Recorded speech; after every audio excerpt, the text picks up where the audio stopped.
सोचिए, उत्तराखंड के चोपता वैली में एक ऐसा पहाड़ है जिसे लोग कहते हैं पहाड़ों का भगवान। और जानते हैं, इसी पहाड़ पर दुनिया का सबसे ऊंचा शिव मंदिर भी है, तुंगनाथ। तो चलिए, आज इस कमाल के सफर को परत दर परत समझते हैं। तो देखिए, इसे सिर्फ एक ट्रैक समझना वो तो नासमझी होगी। ये असल में एक आध्यात्मिक खोज है, उस पहाड़ तक पहुंचने की एक कोशिश जिसे इतना बड़ा, इतना शक्तिशाली नाम दिया गया है। ये सिर्फ एक मंजिल नहीं, बल्कि एक एहसास है। अच्छा, तो ये सफर सीधे पहाड़ से शुरू नहीं होता। नहीं, इसकी शुरुआत होती है उन पवित्र आध्यात्मिक दरवाजों से जो हमें उस मंजिल तक लेकर जाते हैं। इस यात्रा का जो पहला पड़ाव है वो है देवप्रयाग। ये वो जगह है जहां दो बिल्कुल अलग नदियां आकर मिलती हैं और बन जाती हैं भारत की सबसे पवित्र नदी, गंगा।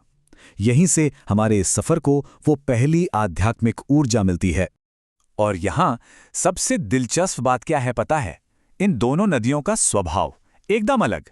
एक तरफ बद्रीनाथ से आती हुई शांत अलकनंदा और दूसरी तरफ गंगोत्री से पूरे वेग से आती उग्र भागीरथी। मानो प्रकृति की दो अलग अलग शक्तियां यहां एक हो रही हों। रास्ते में एक और बड़ा ही रहस्यमयी पड़ाव आता है, धारी देवी मंदिर। स्थानीय लोग मानते हैं कि देवी ही चार धामों की रक्षा करती हैं। और यहां एक चौंकाने वाली कहानी भी जुड़ी है। कहते हैं कि 2013 में जब डैम के लिए मूर्ति को अपनी जगह से हटाया गया तो उसके कुछ ही घंटों बाद केदारनाथ में वो भयानक बाढ़ आ गई थी। और जैसे ही चोपता वैली में एंट्री होती है ना, हवा में एक अलग ही ताजगी महसूस होती है। फर्क तो देखिए, साफ है। जहां दिल्ली का एयर क्वालिटी इंडेक्स 170 के भी पार चला जाता है, वहीं चोपता में ये महज 25 के आसपास। मतलब फेफड़ों के लिए जन्नत। वैसे शानदार यात्रा के पीछे एक पर्सनल कहानी भी है। असल में ये ट्रैक एक बड़ी सर्जरी के सिर्फ 5 महीने बाद किया गया था। तो ये सिर्फ एक फिजिकल चढ़ाई नहीं थी, ये एक तरह की मानसिक चुनौती थी, अपनी सीमाओं को फिर से परखने का एक जरिया। तो चलिए अब शुरू करते हैं असली चढ़ाई। यहां से आगे शारीरिक चुनौतियां और हिमालय की वो हैरान कर देने वाली खूबसूरती दोनों अपने चरम पर मिलने वाली हैं। और यही तो ट्रैक का असली अनुभव है। मतलब एक तरफ शरीर कह रहा है कि बस कर, पैर सुन्न हो चुका है, लेकिन दूसरी तरफ ऐसे नज़ारे हैं कि वो सारी तकलीफ भुला देते हैं।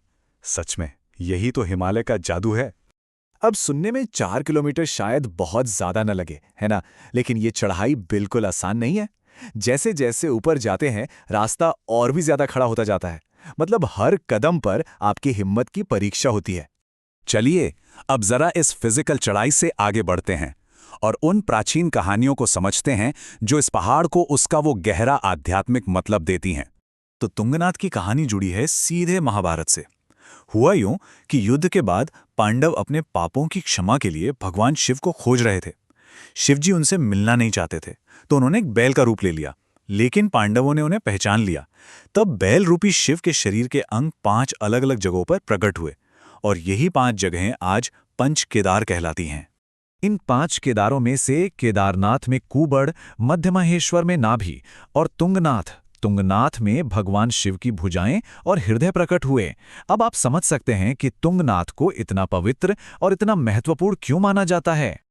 लेकिन रुकिए, यात्रा अभी तुंगनाथ पर खत्म नहीं हुई। असल में यहां से शुरू होती है असली चुनौती, चंद्रशिला के शिखर तक की चढ़ाई। इस ट्रैक का आखिरी और सबसे ऊंचा लक्ष्य। और इस पहाड़ का इतिहास और भी गहरा है। इसका नाता सिर्फ महाभारत से नहीं, रामायण से भी है।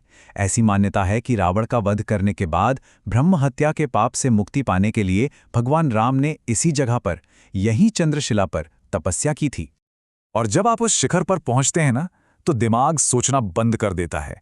बस मुंह से यही शब्द निकलते हैं, वो 360 डिग्री व्यू, चारों तरफ सिर्फ हिमालय की चोटियां। वो एहसास शब्दों में बताया ही नहीं जा सकता, उसे सिर्फ महसूस किया जा सकता है। उस जीत और उस बेहिसाब खुशी के बाद अब कहानी एक बिल्कुल अलग मोड़ लेती है, एक चेतावनी की ओर, जो हमें पहाड़ की उस सच्चाई से मिलाती है जो खतरनाक भी है और हमें अपनी हदों का एहसास भी कराती है। जब कोई शिखर पर होता है तो सब कुछ जादुई लगता है ना? पर जरा सोचिए, क्या होता है जब वही पहाड़ अचानक अपना दूसरा वो खतरनाक रूप दिखाने लगे? और वापसी के दौरान ठीक यही हुआ। एक साथी की तबीयत अचानक बहुत बिगड़ गई। देखते देखते अंधेरा छा गया और फिर रास्ता भटक गया। वो लोग एक खाई के बिल्कुल किनारे पहुंच गए थे। ये सच में जिंदगी और मौत के बीच का संघर्ष था, जहां सिर्फ हिम्मत और एक दूसरे के सहारे ने उन्हें बचाया। तो इस पूरी यात्रा का, इस पूरी कहानी का सबसे बड़ा और सबसे जरूरी सबक क्या है? वो ये है कि कोई भी चोटी, कोई भी मंजिल आपकी जिंदगी से बड़ी नहीं हो सकती। पहाड़ों का सम्मान करना, अपनी सीमाओं को पहचानना और हमेशा सुरक्षित रहना सबसे ज्यादा जरूरी है। ये एक सवाल है जो हमेशा खुद से पूछना चाहिए, क्या कोई भी नज़ारा जिंदगी से बढ़कर हो सकता है?